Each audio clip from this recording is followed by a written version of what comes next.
Welcome back to the channel. So, Barry Jackson, again, bringing more information. States that AD, Dan Radakovich, indicates that this is a 3-year turnaround.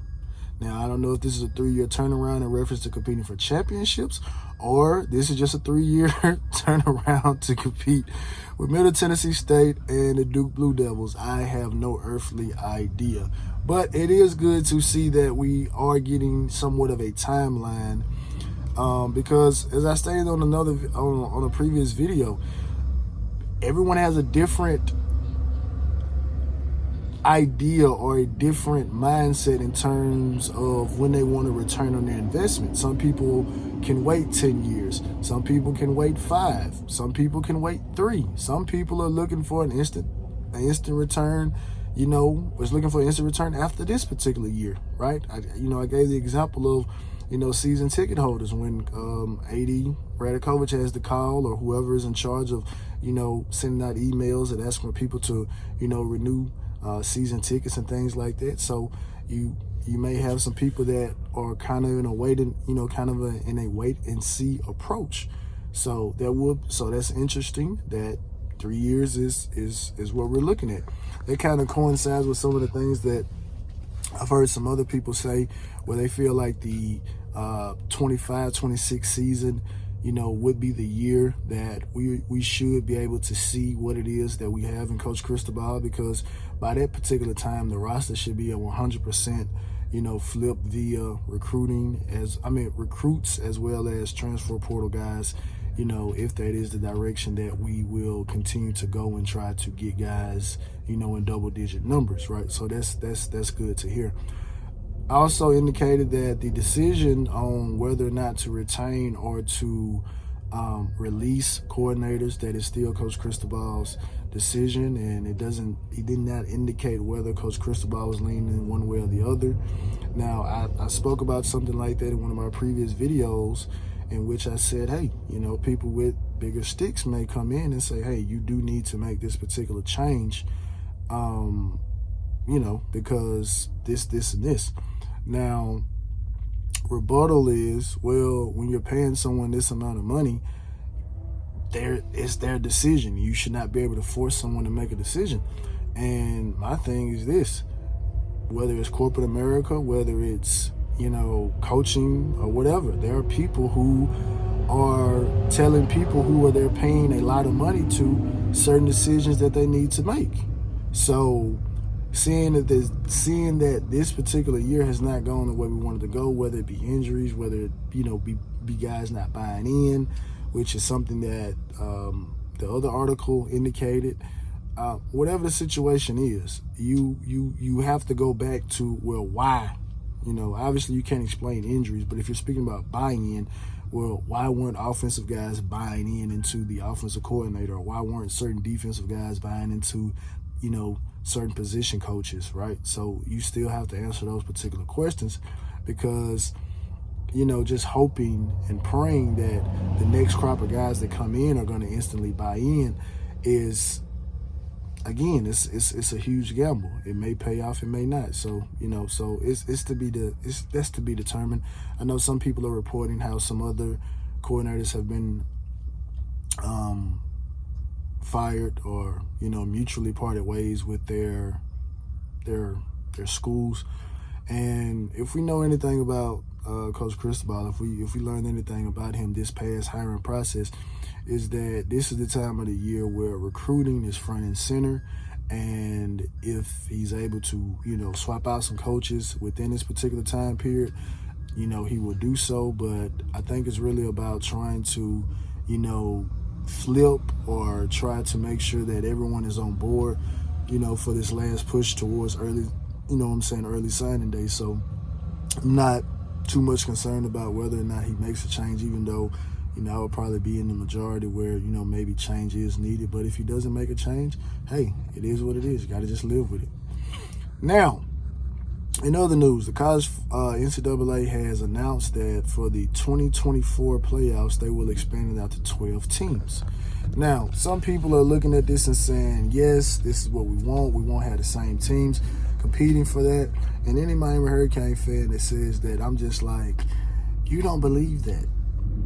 The only reason you're saying it is because Miami is not competing in the playoffs. Because I would think that the mindset would be completely different if from 2000 to 2003 we were one of the top 4 playoff teams. Because I went back and looked at the rankings, and we would have been in the playoffs had they had the playoffs 2000, 2001, 2002, and 2003. I don't think Miami Hurricane fans would be saying, man, you know, I'm tired of us continuing to be in the playoffs, right? So that's why I laugh at people that say, well, we need more parity in the sport. Well, there is parity in the sport.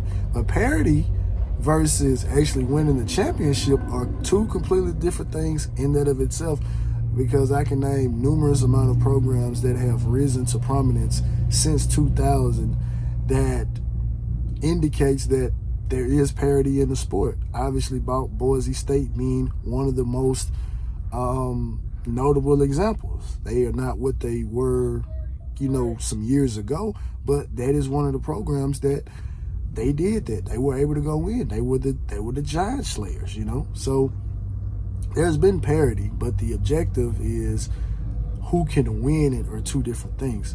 Now, I feel this is lowering the bar in many instances. I think, and this is one of the things that I talked about, right? I haven't talked about this on the video, but this is one of the things I talked about. And a lot of people are upset with the SEC, for good or for good or for bad. But I said this, and I feel this is a true, you know, statement, that the SEC is the only conference that was not singularly focused on 1 or 2 teams. The SEC always pushed the SEC. Even when this whole SEC runs college football narrative started, they weren't just hitching their wagon to Alabama or hitching their wagon to Florida or hitching their wagon to, you know, Auburn or LSU. They always pushed conference. And when you think about the other conferences, let's take the Big Ten, for instance. Okay, Ohio State, that's the team to go to. The Pac-12, USC. The Big 12, what are OU and Texas going to do? The ACC, Miami was brought in so that them and Florida State could compete, you know, to bring prominence there. And here lately, it was Florida State first, and then it was Clemson. So at no particular point in time over this last, you know, decade plus, has any other conference pushed conference. It's always been about what can one of our teams do, right? And so I think the SEC has reaped the benefits of being conference first and not team oriented first. And so in this 12-team particular playoff, I do think that would still hold true, where you may have 3, maybe even 4 SEC teams competing, just for the simple fact that seeing that preseason rewards them so mightily, and other conferences seem to fall by the wayside, that you're still going to get the same teams competing for championships. And I just don't see that particularly changing, especially when we look at what's going to transpire with OU and Texas joining the SEC. So it's very well that the SEC could have 3 or 4 teams out of the 12 playoff slots. And I mean, it is what it is. So some people feel that it will encourage guys who have been sitting out of bowl games to go ahead and compete in a bowl game. And my thing is this, because they have a chance to win a championship. And my thing is this, it's like, okay, well, yeah, you do have that opportunity to compete for a championship. But I was listening to Streeter, and Streeter said, you know, he gave a kind of a wild example. He was like, you know, what if Tulane pulls Georgia in the first round and you got a star player for Tulane? Is he going to want to go out there and risk it? Because I don't look at this the same way as basketball. I don't look at this the same way as maybe even baseball, because I think that the level, because think about this. This is what makes it different. You can go be a professional baseball player out of high school. You can go be a professional basketball player 1 year removed from high school. You know what I'm saying? You can go be a pro golfer. So Football is the only sport where it's not wise for a player out of high school to go join the professional ranks. So when I hear people talk about, well, other sports are doing it, and I'm like, well, put this into context. Let's put this in context. Can an 18-year-old player go play in the NFL? And that's your answer. And that's the biggest thing about FCS schools and G5 schools competing against these big schools is the fact the trenches. It goes back to the trenches. That's where games are won and lost in the trenches. We've seen, smaller teams pop up. Northern Illinois had a little run there for a couple of years. I remember Hawaii had a run. I still remember that. Hawaii was very good one year, and they pulled the University of Georgia the first game of the season the following year. That was when Sean Marino was there. And they absolutely dominated Hawaii, right? Now, again, like I stated earlier, Boise State was one of those schools that for many years, people were like, man, we just can't get Boise State in there, right? But the reality of the situation was, it would have been interesting to see how Boise State would have done back in those particular times against some of the bigger schools. But I just really feel like more times than not, especially in this particular era, you're still going to have the same collection of teams that are competing for championships, right? So, but anyway, that's it, So, go Canes. Let's finish strong on the recruiting trail so we can stop blaming Manning.